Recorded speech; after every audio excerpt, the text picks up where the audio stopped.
ఈమె మహాలక్ష్మి. చదువు, అంతస్తు, డబ్బు ఇలాంటివేమీ లేని తనకు అనాథ. నాకు తను నచ్చింది, నేను లవ్ చేశాను. మా అమ్మని అమ్మమ్మని ఎంతకంటే బాగా చూసుకునే అమ్మాయి ఈ ప్రపంచంలోనే ఉండదు. ఇది నీ నోటి నుంచి రావడం కోసమేరా నేనెదురు చూస్తోంది.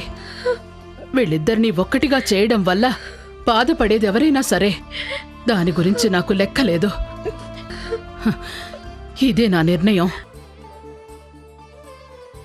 ఇన్ని రోజులుగా నేను మా అమ్మ కోసం ఓపికగా ఉన్నాను. ఇప్పుడు తనే అంగీకరించిన తరువాత మా అమ్మ సంతోషం, నా కొడుకు జీవితమే నాకు ముఖ్యం.